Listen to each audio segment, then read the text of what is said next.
Good morning, everyone. I am Marguerite Ashton here with author John Reynolds, and I'm so glad that I finally have gotten a chance to get him on here.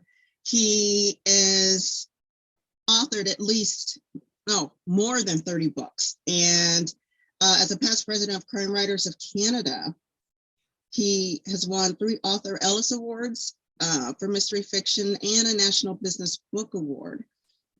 Not only that, he has left or has changed course and decided to become an author. And with that, his best-selling work on the history of secret societies titled Shadow People was published in 12 languages in 15 countries. So he's in Ontario. And John, I want to say this is an honor to have you on. Thank you so much for joining me. I know we don't have a lot of time, so I'm gonna get right to it. Your bio speaks for itself. I mean, you have been writing for a while, but what can you tell us that isn't in print about you? You took a step back from being a creative director, film directing, and you started writing. What changed for you to do that? Well, like most writers, Marguerite, I've always wanted to be a writer. It was something I wanted from, my goodness, public school days when the teacher in grade 6 and 7 would say, you'll have an essay due next week. And if there were 30 kids in the room, 29 of them groaned, and one freak at the back of the room said, hooray. Well, that was me. I just love to write. The difficulty is I was persuaded that to become a writer was to live your life probably in poverty and wind up as an alcoholic, which was the rumor that was given among writers back then. And who knows, it still exists today. But in any case, it was easier for me to slide into advertising, where I could write commercials and so on, which I did with some success for a while, and directed some commercials and films. By about 35, I realized, no, this is, I've had enough of advertising. I want to become a full-time writer, which took me a while to get going. And like anything else, after I managed to get some sort of record for doing things right and doing them on time and all those other things. Mm-hmm. Much of my writing, Marguerite, is it's divided between 3 areas. One is obviously mystery fiction, crime fiction, which I enjoy very much. Mm-hmm. Another is nonfiction, much of it to do with finance and business. And the third is ghostwriting, where other people pay me enormous sums of money to tell their stories, which is fine with me because I use the money to tell my stories. So it all works out rather well, and has over the last 30 years or so. Wow, that's amazing. So were you, because of how writers were labeled, was it something that you were worried about when you decide to jump into? No, I think writing is still, whether I'm doing ghostwriting or crime fiction, it's still a creative act. And I think creative people, to be successful, you've got to say, damn the torpedoes, full speed ahead, I'll take my chances. And I think one way or the other, you can make it work, and I did. I do a fair amount of teaching for creative writing, and I know that there's so many people out there who simply feel this urge to write and don't know how to break into that particular mold, so to speak. And one of the most important lessons writers have to learn is simply start at it. And no matter what you put on paper, it may be terrible, but you've got something there and you can improve it later on. But as so many people have said, if you write nothing, you'll get nothing.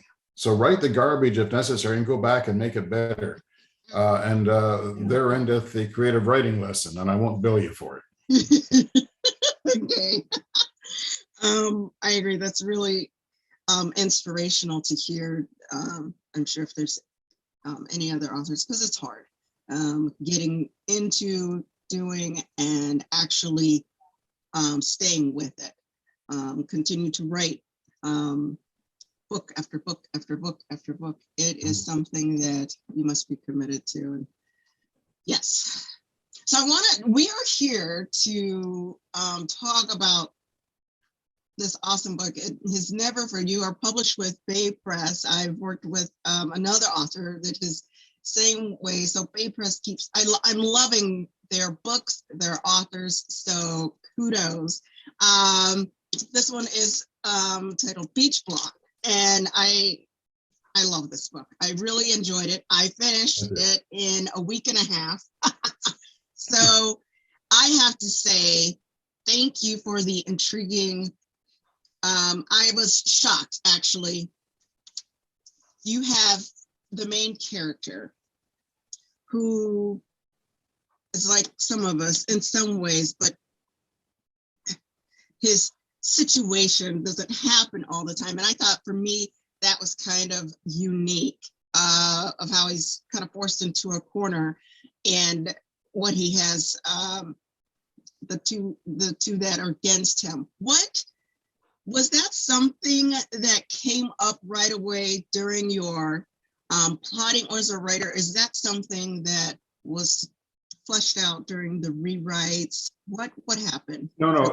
This was from the beginning, Marguerite. Beach Blonde is the second book in a trilogy. The first was called Beach Strip, and that featured the character Josie Marshall, and it was told in Josie's voice.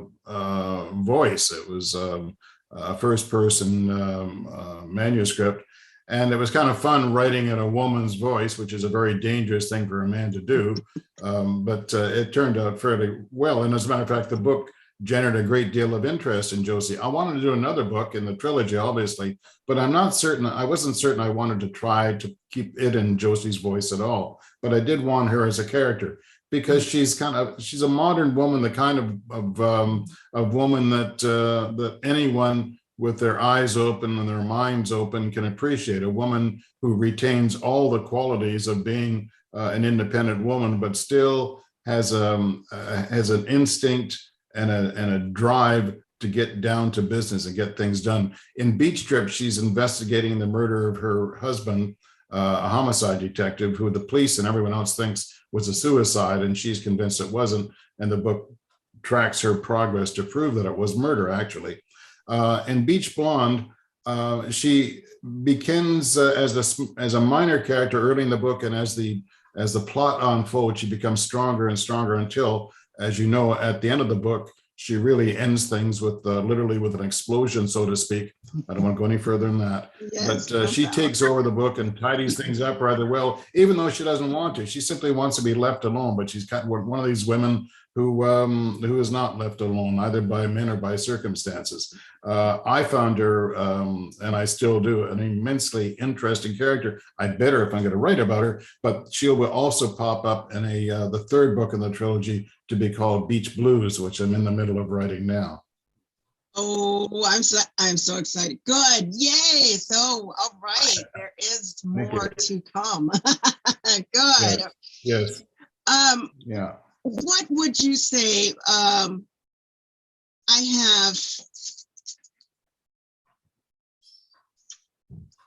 have marked a spot in here. And I love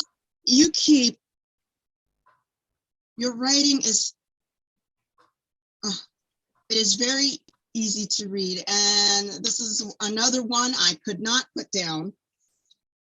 And I have a favorite, I have a lot of favorite spots in here, but there's one in particular, and I don't want to give too much because I'm really encouraging others to buy this book. John has strong writing. I love it. And when you were writing this, because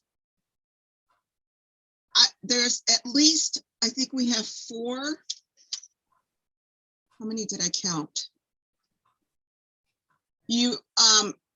4 characters, if I'm correct, if I remember correctly, that are actually involved in throughout the book. Did you find that you wanted to keep it limited to the protagonist and the antagonist, the old-fashioned way, or was having these extra characters a must in helping tell the story? Well, every novel I write begins with a central character who's not always the protagonist. In this case, it was a villain. And someone told me about a particularly rough fellow in Toronto who was, and this is based on a truism, who was involved in the heavy construction development phase, building enormous structures in Toronto, and who ran things essentially. He was a gangster. He was a thug, and he succeeded by intimidating everyone around him. And I thought, now that's somebody I could start out with. I could follow him and have him get his comeuppance at the end. But of course, to balance that, I needed someone who was a hero, but someone who didn't want to be a hero. The best heroes, let's face it, are not the ones who roar in with their muscles flexing and their cape flowing in the wind. Correct. They're people who, they're people who say, I got to do whatever I've got to do and get it done. And that's the character of Arden, who becomes the individual who starts out under the villain's thumb, and bit by bit works his way in, along with eventually Josie, my favorite female character, to set things right. Now, they don't do this, and my books never follow this idea where, as I say, they're superheroes coming in to cleanse the world of all the nastiness. They're people who do whatever has to be done. And that's what Beach Blonde is about. Because I think, among other things, of course, as soon as we get a male and female couple together, some romance is going to blossom whether they like it or not, because we expect that. At degree, how far you take that as an author, how much you want to accept it as a reader, is what really makes up the book. But that was interesting to work out as well. And that was awesome. Like I said, you just kind of mixed so many things, even with the way you wrote certain scenes throughout the book I was not expecting. So I have to say, congratulations on that. It's just really hard.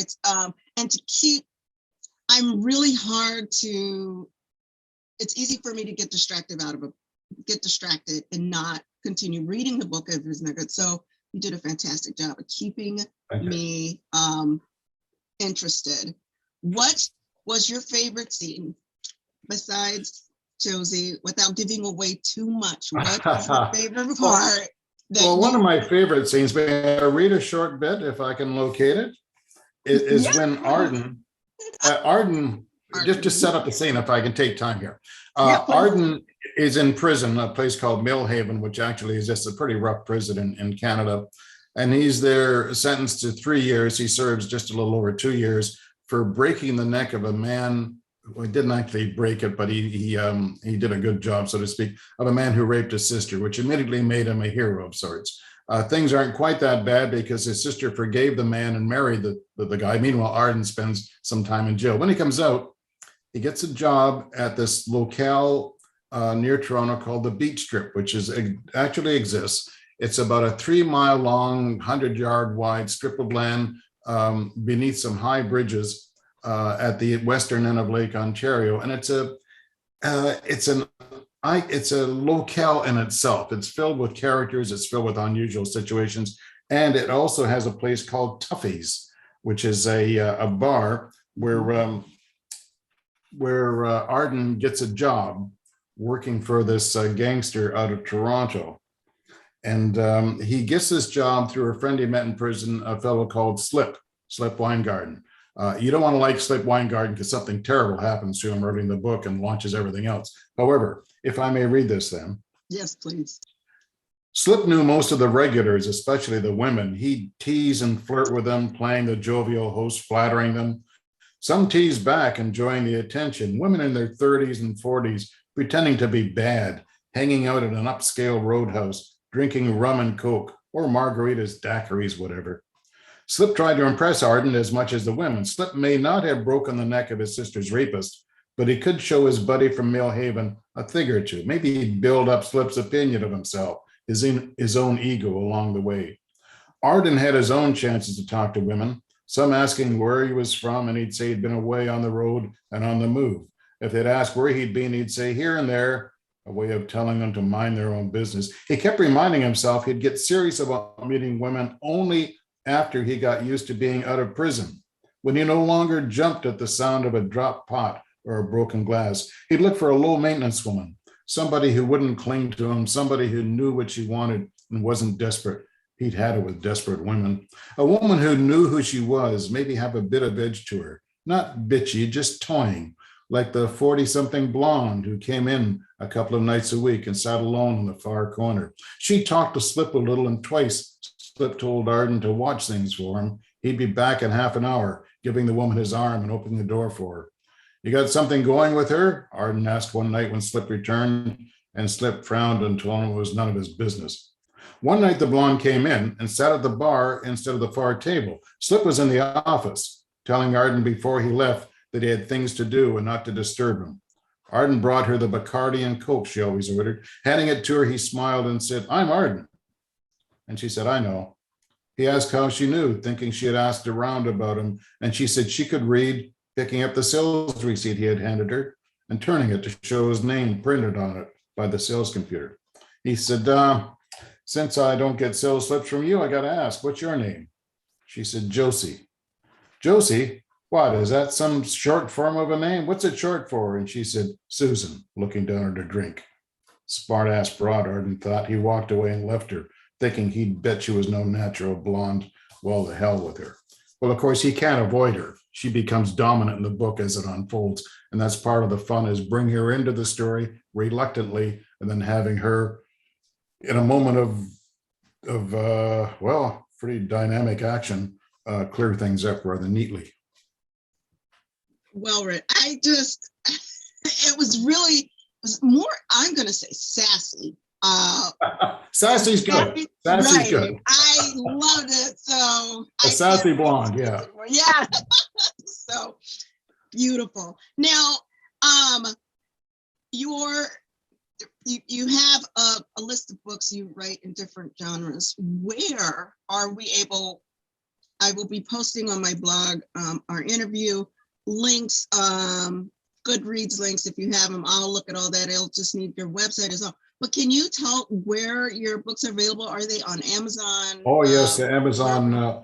Before this, Marguerite, I wrote a long series of a Boston detective called McGuire. Let's see, I think there are 6 or 7 in that series. They did quite well.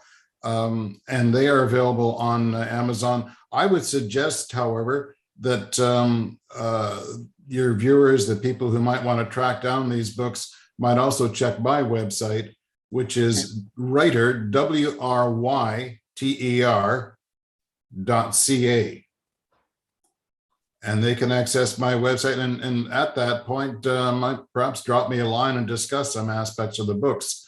I would love to speak to people, especially in the U.S., about the novels, about writing, about any aspect they have. You know, writers, yes, you can see I sit in a room which is my comfortable little place filled with my interests and so on. But you know, we're still alone as writers, and we have to get out in the real world. And sometimes the best, especially given the situation today, the best way to do that is via email or notes or something else, because not too many people are coming through the door in the middle of COVID.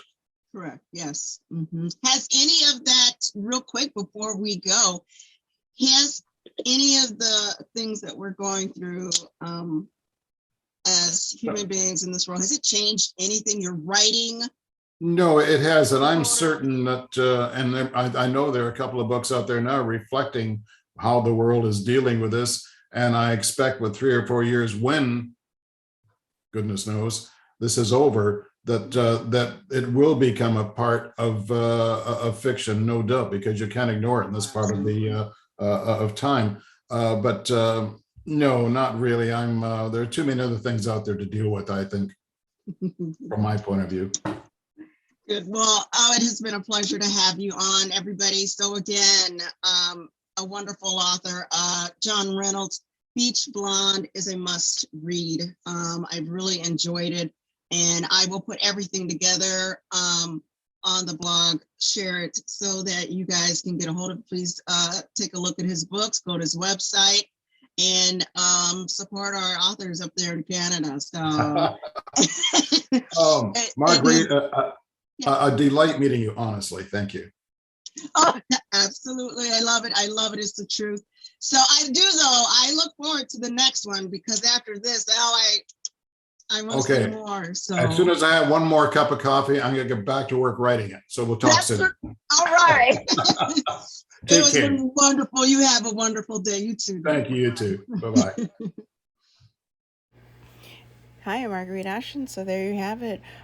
Our interview with John Reynolds, author of Beach Blonde. It was very nice to talk with him. And as I said before, that supporting our Canadian authors and any author who works hard on their books and is making the effort is worth reading. Another wonderful book again by At Bay Press. So I will post more information up on my blog.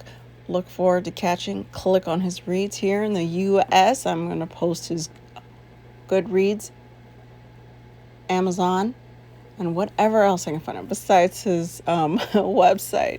So take care, everyone.